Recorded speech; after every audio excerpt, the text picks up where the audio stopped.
Hello, this is the both the coolant reservoir and the washer fluid reservoir. If you have a 1982 or 1983 EXP, should be the same for 81 through 83 Escorts, Lynxes, L7s, the whole shebang.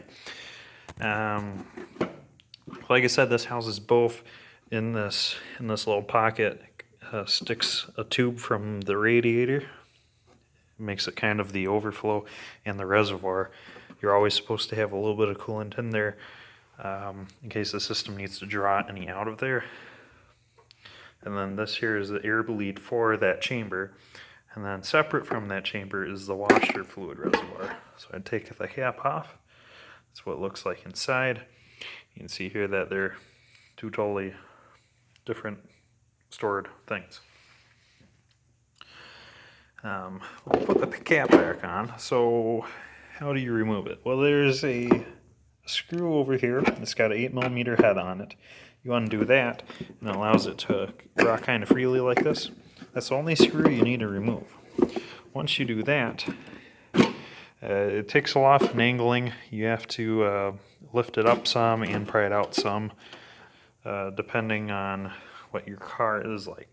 Because there's a slot down there for this tooth here to go down like that. See, that goes in there just fine.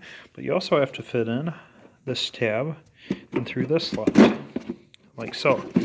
And what happens is this top slot here, usually it's flush, so it makes it really hard to get this prong to go in and out of there. But if you can put a pry bar in there, pry up this way, it'll make the gap a little bigger in regards to its profile this way. You can see that it will now fit a slot like that quite well. And then down there, it's usually a pain. I've thought about cutting off the bottom 1/4 inch of this, make it easier to install. But if you can pop that groove out a little bit better, it's not an issue whatsoever. Once you have it free, you're able to disconnect everything that's attached to it. The radiator hose I mentioned will slide just right out of here. It's just a bare rubber hose that pokes down into that hole inside the bottom of the reservoir. But I'll set that there for now. As far as plugs go, you got a couple. You got this green guy that will attach to those two lugs. That's the sensor that tells you when your washer fluid is low. There's a floating magnet, or maybe just a metal weight, something to that extent, that just floats up and down in there. And when it gets low enough, triggers the switch, and then your dash light comes on. And then this one goes here for your pump. That's what pumps washer fluid up to your squirter. And then of course you have to disconnect the hose for the squirter, which connects to this guy. It goes from a bigger hose down to a smaller one, real small hose. It's pretty easy to take off. Just twist while you're doing it. It'll aid you.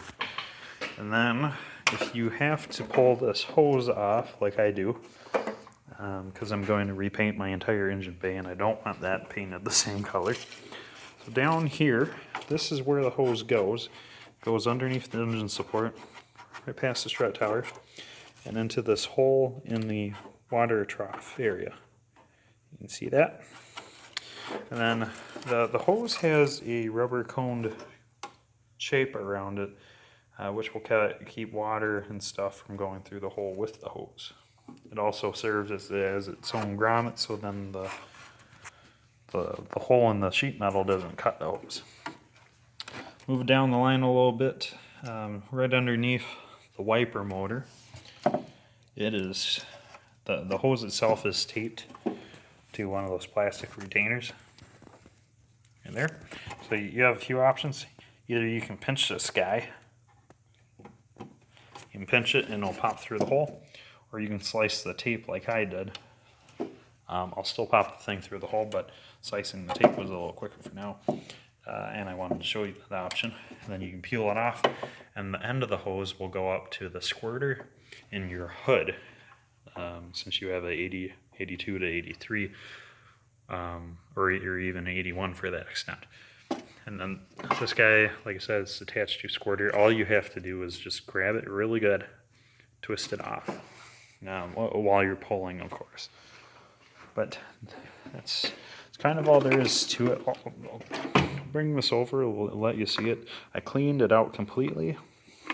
The lid does pop off, like I showed you. And there's a little catch drain here.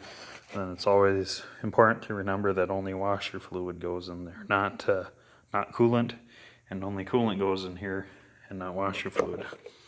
You gotta try to keep that separate. Yeah, there's that weight I was talking about. There we go. You hit bottom, and then it triggers. And then that's the pump. It is removable. You just have to remove this metal clip that goes around it, and then the thing should just slide in and out of there without issue. I'm hoping it's a universal part, because if it fails, well, then you gotta pull it out and replace it with a different one. I doubt there's any rebuilding it. But that's kind of all I needed to cover.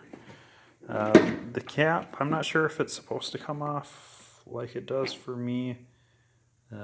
This one, someone had troubles with it before because they had gooped underneath it a whole lot of resin and silicone, clear silicone.